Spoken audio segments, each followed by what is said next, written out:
DC Comics Presents number 29, which was published in 1981, witnessed a mind-blowing confrontation between Superman and the powerful Spectre, with the cover saying, "Follow the ghostly Guardian and the Man of Steel on a journey into madness, where no Superman has gone before." The book opens with Superman in deep space looking for his cousin Supergirl. Back then, Superman did not need oxygen to breathe in space. He recalls how Mongul kidnapped Lois Lane, Jimmy Olsen, and Steve Lombard. The villain offered Superman the safe return of his friends in exchange for a unique key guarded by the Martian Manhunter. Superman was forced to fight and defeat his friend to get the key. Mongul, however, stole the key from Superman and unleashed the most destructive weapon ever devised, known as the War World.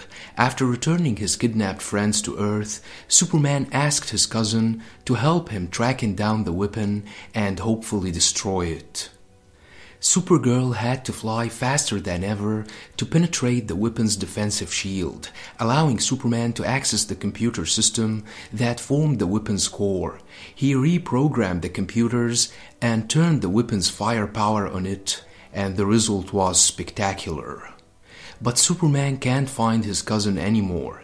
The collision with the weapon must have knocked her unconscious, and she just kept flying through sheer momentum, and he started looking for her. With incredible speed, Superman flashed through the limitless darkness, pushing himself harder and faster, until he surpassed the speed of light itself, but found no sign of Supergirl. Superman shattered the barriers of space and time, until there's only one final barrier left. Superman burst the bonds of infinity, but realized that Supergirl could not have traveled this far. But he suddenly found her, and she was still unconscious and still moving fast. He decided to reach her before they are gone too far to find their way back to their reality. As Superman was about to catch Supergirl, the Spectre appeared in his path and prevented him from reaching her. Superman hit the Spectre with great force and was tossed away as his momentum was destroyed by the unexpected impediment. He went back to his universe through the barriers he sundered. The Spectre appeared in front of Superman and told him that he had to stop him, as Superman was traveling too fast and too far into realms that no mortal is permitted to behold. The Spectre addressed Superman as his friend and said that he just can't allow him to pass. The enraged Superman refused to listen and decided to go after Supergirl, even if that means moving the Spectre out of his way. Superman punched the powerful Spectre, who did not even flinch. The Spectre said that Superman's greatest blows are no more than whisper of snowflakes. The enraged Superman delivered another powerful blow that destroyed the mountains around, but the Spectre was not even moved.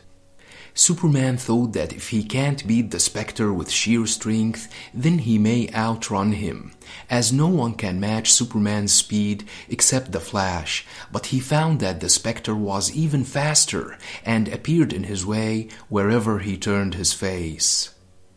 The Spectre then turned himself intangible where Superman's punch went through him, then increased his size, saying that although Superman is one of the most powerful beings in the universe, he still has so much to learn. He started showing Superman visions about the destruction of Krypton and how death came for his adoptive father, Jonathan Kent. Superman tried to change the fate, but his attempts were in vain. The Spectre said that even Superman's great powers have limits, and there will always be things in this universe beyond his control. He then summoned a dark version of Superman who pummeled Superman mercilessly. The Spectre said that it's a pure power without remorse that can destroy Superman if he allows it to run unleashed. Superman was losing the fight until he realized that the evil Superman was just a manifestation of his arrogant attitude. The evil Superman faded away, and Superman apologized to the Spectre. Suddenly, the one above all, the master of the Spectre, spoke and told Superman that admitting his foolishness is the first step to become truly wise. The Spectre explained that it was God who commanded him to stop Superman. Even if Superman did not mean any harm, he was going too far, where no living beings were allowed to go. Superman urged him to save his cousin, and the Spectre materialized the unconscious Supergirl in his arms, saying that all Superman had to do was ask. He said that Supergirl is safe and sleeping, and when she wakes up, she will think that this was all a dream. The Spectre then disappeared, leaving Superman with his cousin.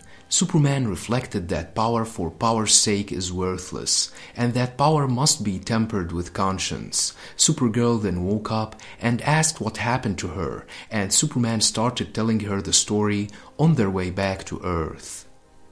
So that was the story which witnessed Superman's confrontation with the powerful Spectre and his meeting with the God, or the one above all, who rarely appears in the DC universe.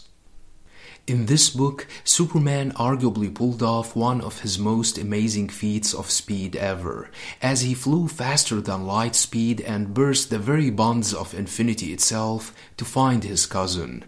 He shattered all barriers of time and space until nothing left but one barrier, where mortals are not permitted to behold.